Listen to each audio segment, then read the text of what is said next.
We ask hunters, what did you see out there that made you not want to go back into the woods? When I was younger, I used to horsepack around Northern California for a few weeks at a time. This was during the late 70s, early 80s. I rarely used a compass, but I always had a map of my area. I'm pretty solid at dead reckoning via landmarks, and I've never been lost in my life, except once. I was in the Six Rivers National Forest heading south towards Trinity County.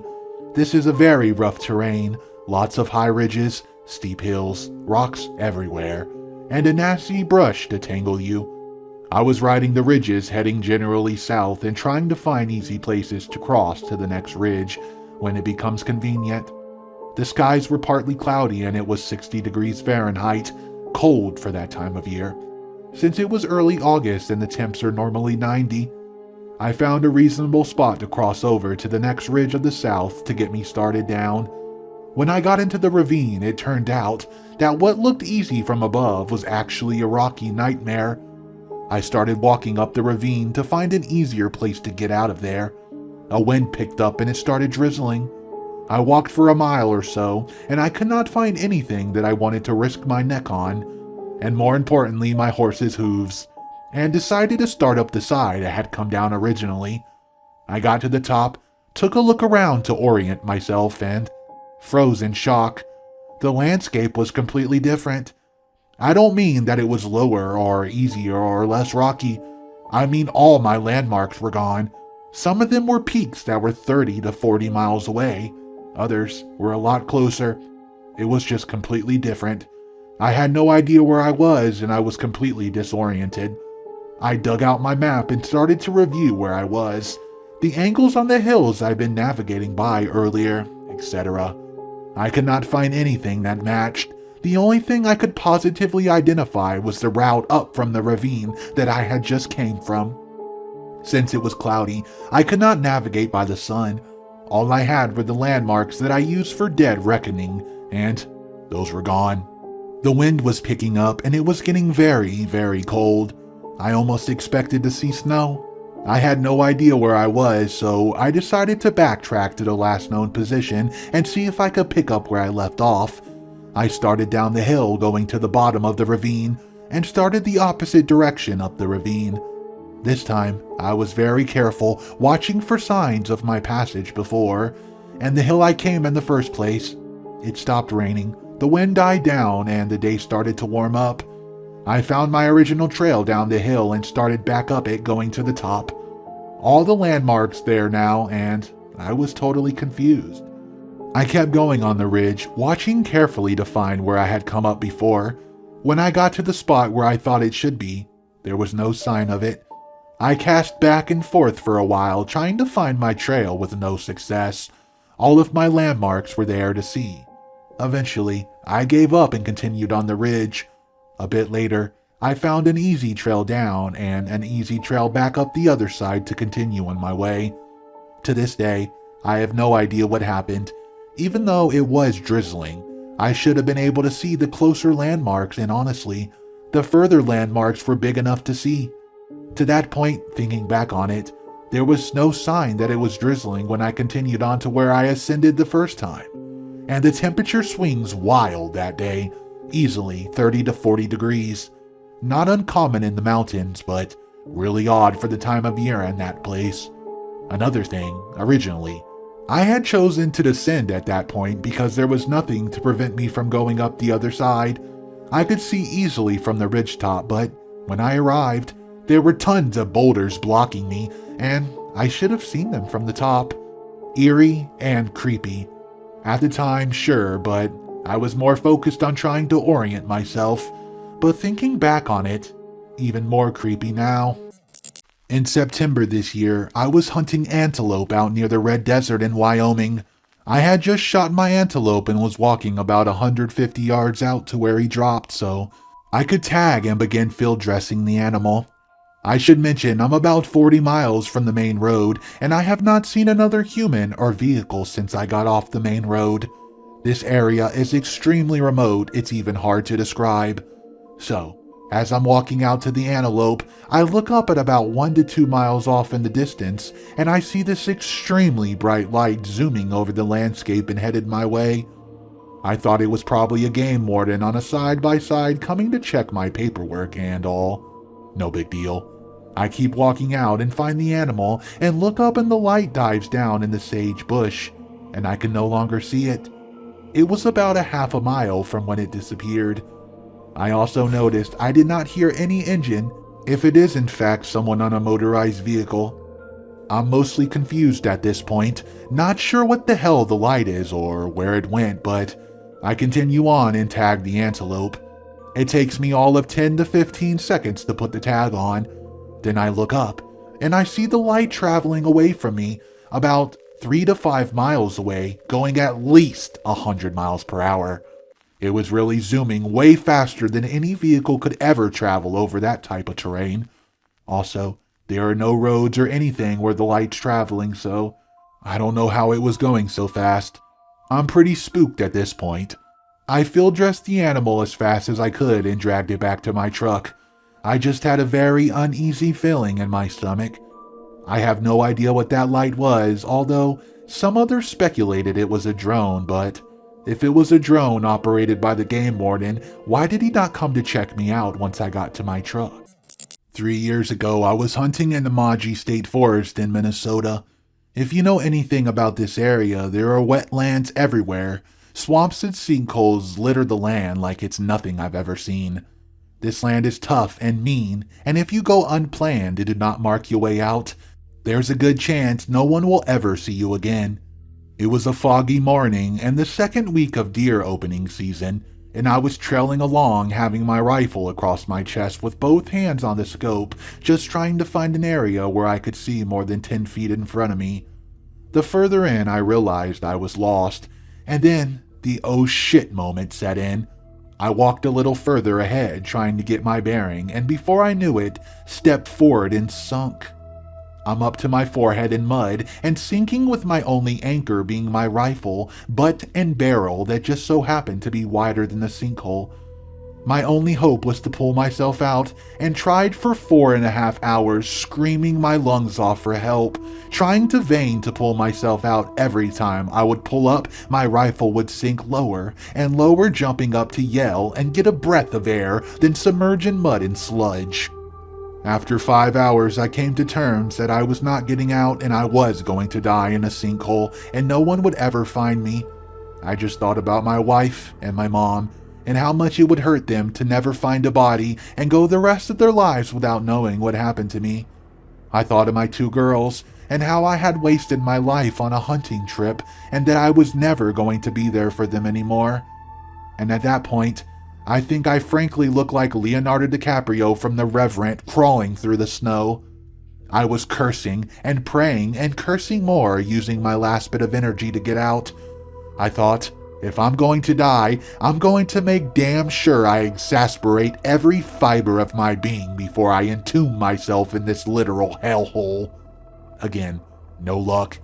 And out of nowhere, this feeling of euphoria just rushed through my body. I was sad but happy at the same time and understood it was my time to go. My body was broken and I was beginning to feel hyperthermia set in. And out of nowhere, I felt these 2 pair of hands grab my hands that were still firmly clenched to my rifle and slowly start getting pulled out of the sinkhole. A father and a son had tracked a deer that they shot to within 5 feet to where I sank. And to this day, that deer has made me feel like there's a God out there, or it was my guardian angel where its life ended. I was reborn and given a second chance. And after the week in hospital recovering from dehydration and hypothermia, at the ass-kicking I gave myself, I walked out there promising never to take a second for granted. It's made me a better father to my children and a better man, I truly believe. I still wake up at night screaming with rage. I had trying to pull myself out, sinking deeper and deeper, covered in sweat with my heart pounding. And when I do go and check on my now 3 girls, I just think to myself, how lucky I am to be alive. And lastly, I've given up hunting or going into the deep woods.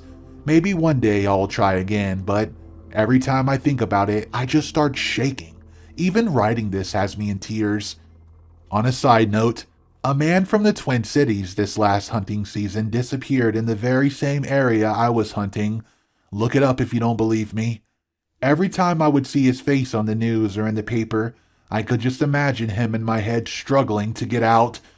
But, unfortunately for him and his family, he's still not been found.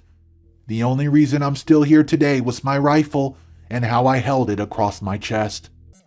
One of my experiences happened on a family-owned land in North Carolina where I used to live. I still hunt, so it never cut me from going again. We call it the noise to this day. If you ask people who live or lived adjacent to the land about it, they'll know exactly what you're talking about. Whatever it was very loud and very fast. It was like a very loud primal scream. First time I heard it, I was hunting with my dad and brother. We were stalk hunting and very slow and methodically moving through the forest. I noticed everything had gotten oddly quiet. Only thing you heard was the water running over the rocks in the creek. My dad stopped us and said to hold still and not move. As soon as we stopped, it screamed behind us. It was so loud, it made my ears ring. My dad never showed fear and was always rational. He looked very nervous and I'm ready to shit myself. My brother had his gun shouldered, looking around trying to spot it just to see what it is and make sure it's not close. Then it screams again. Now it seems closer and in front of us. My dad put his hand on my shoulder and just says, "Run for the car, now!" I jump like a scared rabbit and run as fast as my legs will carry me. We were all running, and we can hear this thing screaming as we run like it's keeping pace easily.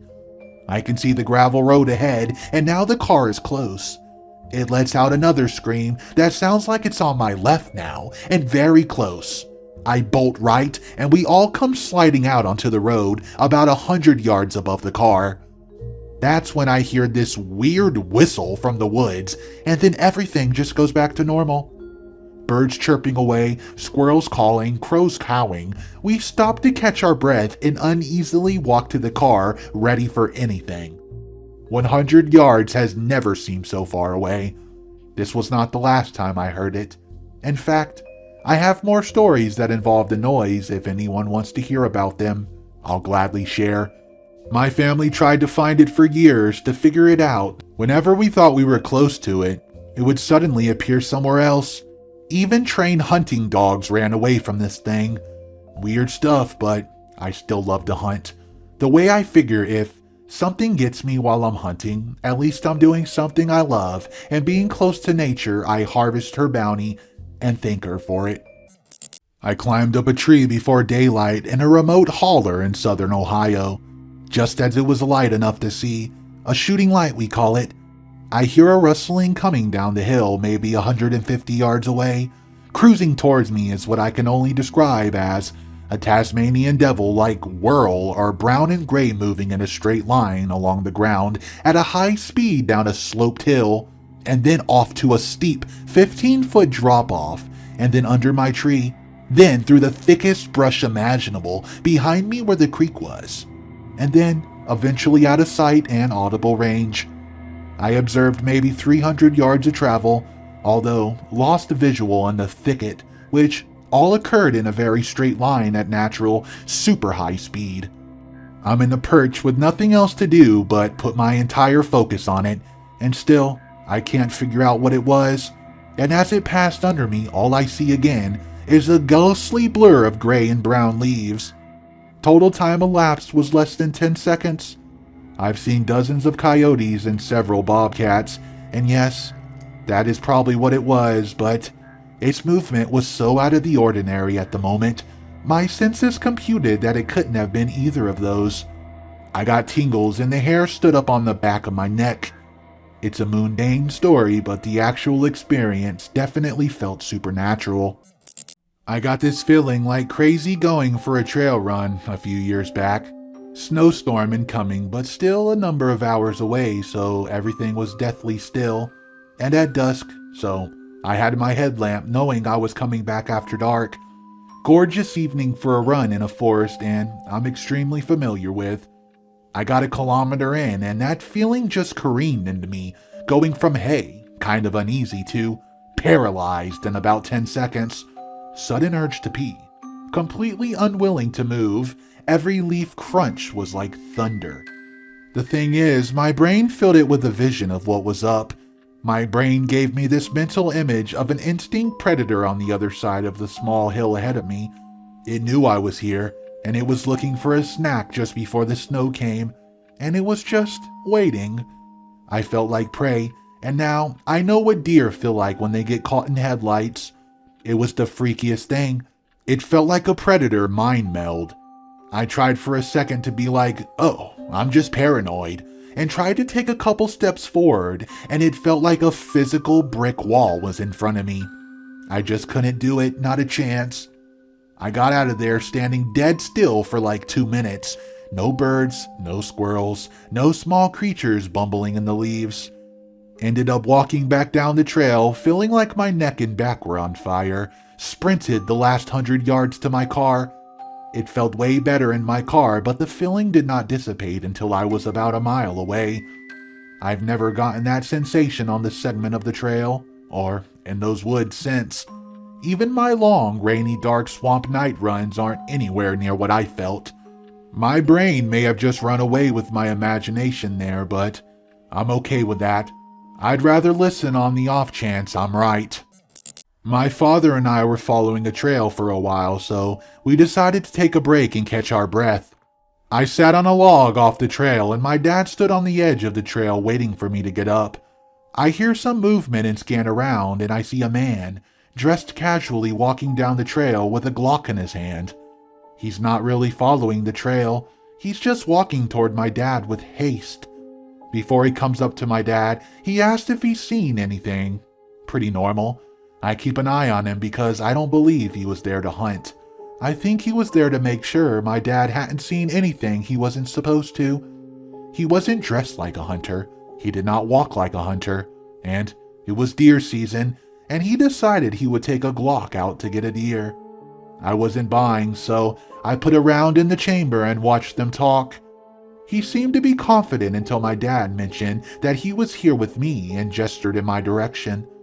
I nodded and made a half-assed wave, and he seemed to lose interest in us and ended the conversation shortly after, turning around and walking back the way he came, just about as fast as he walked up to us. It worried us a bit, but we continued on. We haven't been back to that area in a while. My dad told me there have been drug busts near that area in the past. This is not a supernatural tale, just an experience that made me not want to go back to the area. They were in a remote section of southeastern Wyoming hunting for elk. Like any good elk hunter, they were up at 3:30 a.m. to stake their spot and watch the herd patterns before daylight. As they were driving up to the spot, a figure appeared in their headlights, and by their silhouette, it wasn't a hunter. What was a person doing walking down the road in complete darkness with no hunting gear?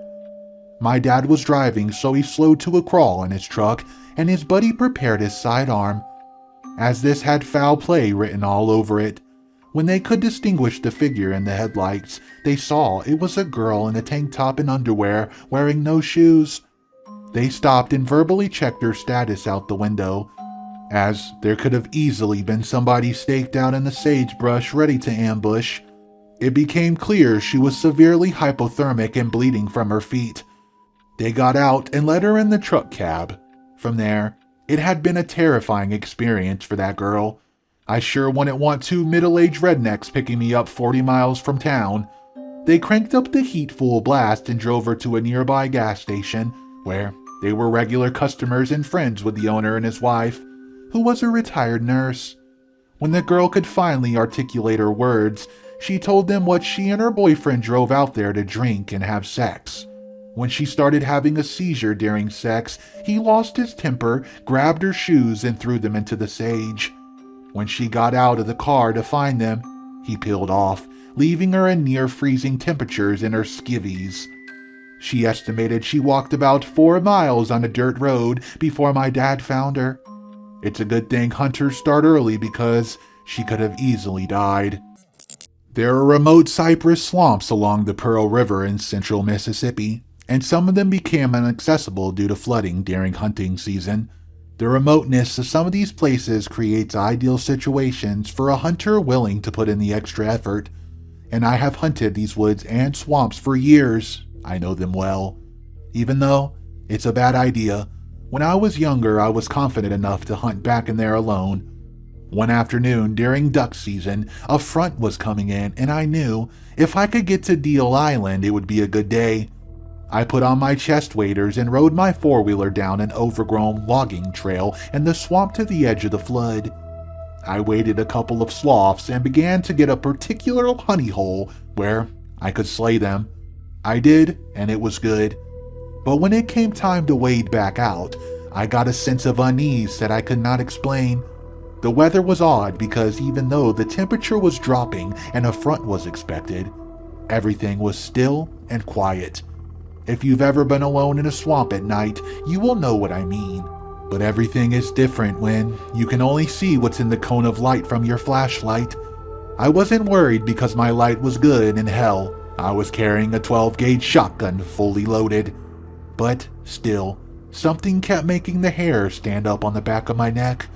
I was being watched and I could feel it. Sounds carry funny in the swamp, but the sloshing noises I was making were the only thing I could hear. It was an echoing back to me in funny ways, and when I stopped to adjust the strap on the bag, the sloshing echo did not stop when it should have. Okay, there's something else in the swamp. No big deal. Some deer or hog will realize I'm a human in a minute and move away. Except it didn't. I would move for a bit and then stop and listen. The sound of something else out there would stop, but it was getting closer. Not normal. The cone of my flashlight made the trees and tangled brush cast long, scraggy shadows that moved with me as I tried to hurry out of the swamp. My knuckles were turning white on that Remington 870, and I was wishing it was loaded with something heftier than a number 2 steel shot. I noticed a very bad smell like skunk, except much worse, and stopped again to listen and shine my light around. I noticed how the shadows continued to move, but holy fucking crap, I'm not moving. Why are the goddamn shadows moving? A limb snapped, and when I spun around to face it, something that was not there made a soft, hissing noise. The beam of my light just ended in a shape of nothingness that was not there. A breath of stench hit my face, and I heard the hissing sound again. I got the fuck out of that swamp. I was shaking and drenched in sweat when I got back to the truck, and those woods did not feel like my woods anymore. When I say it was something that was not there, that is the only way I can describe it. My light hit it and there was no shadow behind it, but there was nothing in sight. Something in that swamp scared the shit out of me, and I do not know what it was. By far the scariest thing that's ever happened to me in those mountains was an hour-long lightning storm that ended up putting me and my 2 buddies in quite a bit of danger. 5 of us came up together in a Jeep Wrangler and a Hammer, and while on our way we got a phone call from someone saying they would meet us. Great. Directions to the spot are given as well, directions to go to the spot that was very easy to find off the main road, before it got woody in case they could not find our camping spot. After a certain amount of time would pass, one of us would leave for the go spot and guide the third car back. This is sometimes how we go about things planned around loss of cell service. Well, enough time has passed for the 2 of us, not me, to hop into the Hummer and go find the other friend. This left 3 of us to hang out, no problem, until the storm hit. If you've never been on the front range of a Colorado's during hail season, then you wouldn't understand quickly how very devastating a storm can form. Seemingly out of nowhere, a light drizzle which quickly turned to a heavy rain and then marble-sized hail. Just as quick as the storm hit us, we realized our biggest problem. The Jeep only has 2 seats and is filled with camping supplies, a very nice telescope and other odds and ends. There was no room for 3 people, period. It was unspoken that we would not leave someone outside in the hail, nor would just one of us go into the Jeep. We were in this together. Getting obliterated by rain and annoyed by some decent hail, the electricity started flying. We were in a canyon, so thunder was rolling and echoing and sounded as if Zeus just found out I just gave Galliope a poke and never returned her call. The noise was terrifying. We found a blue tarp in the back of the Jeep and was able to tie it to a few trees to at least shelter us from the rain. But it was one particular bolt of lightning that changed my respect for the power of the Rockies. About 50 feet from where we were huddled was a fence that outlined the property of a very large ranch. You couldn't see the ranch by any means, but the fence was clear as day, as well as a large pillar that struck from the ground with a sign that said, quote, "Warning, trespassers may be shot," or something similar bolted to it. While we were waiting for the storm to pass, all the while, among dozens of very loud and bright clashes of thunder and lightning, a massive bolt bends around the mountain and strikes into the post, absolutely frying it. It was as if the bolt clung to the post for a solid 2 or 3 long seconds.